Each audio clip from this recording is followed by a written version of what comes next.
my name is Fiona, and my topic in Chapter 7 is self-disclosure in close relationships. So what is self-disclosure? Well, self-disclosure is deliberately revealing information about yourself that normally wouldn't be known to other people. So it could be something that's quite personal to you. According to Journal and Lassico and Irwin Altman and Dalmas Taylor, The History of Social Penetration Theory, an accurate portrayal of the self to others is an identifying criterion of healthy personality. So how accurately you can portray yourself to others can show how healthy of a person you are. There's two models to self-disclosure. There's the social penetration model, and there's the Johari window model.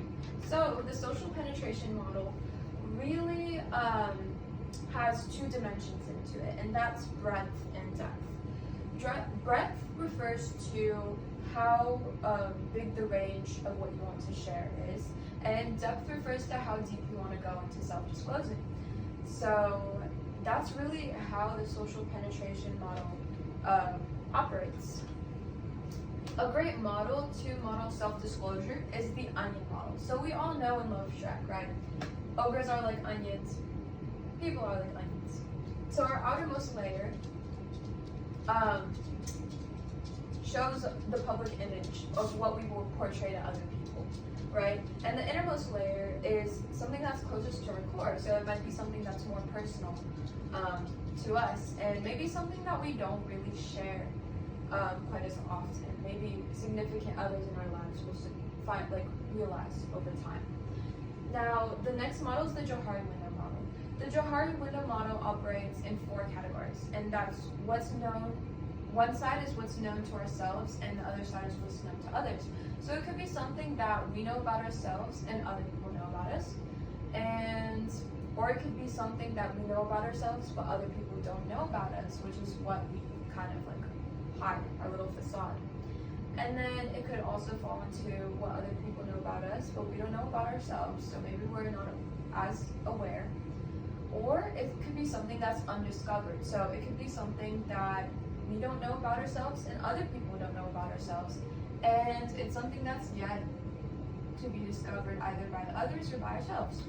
So according to the Johari window model, everything about a person falls into one of those categories. Now, how can we self-disclose effectively?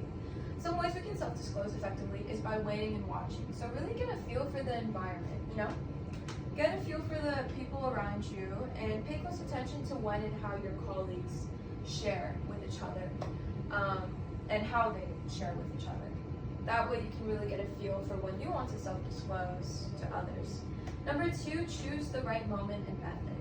So when you decide to self-disclose to someone, you really want to make sure that it's the right moment and the right method. So if someone's preoccupied in the moment, you might not want to share with them in that moment and self-disclose with them because their mind might not be open to fully listening to you.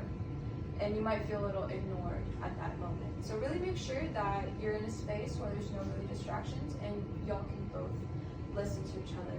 Number 3, go slowly. So when you self-disclose to someone, you don't want to share too much at once because it might overwhelm them. So really just gradually open up in the relationship. Don't overwhelm, say too much, but also don't hold off from sharing things with people too early. And number 4, use active and empathetic listening. So using active and empathetic listening skills really shows that you really care and you understand the other person who is self-disclosing to you. So we've been talking mostly about self-disclosing to others, but we need to keep in mind that when others self-disclose to us, we also want to be very mindful of that. And number 5, respond with care. So when we respond with care, we really want to make sure that we're sensitive to what the other person is saying. Really just make sure to give people the time and space that they need after they share with you, and also respond sensitively to them. Sometimes we might feel inclined to right away give our 2 cents or give our advice, but it's super important to make sure that we just show them that we're listening and responding sensitively to something that might have been hard for them to open up about. But yeah, that's that. Thank you.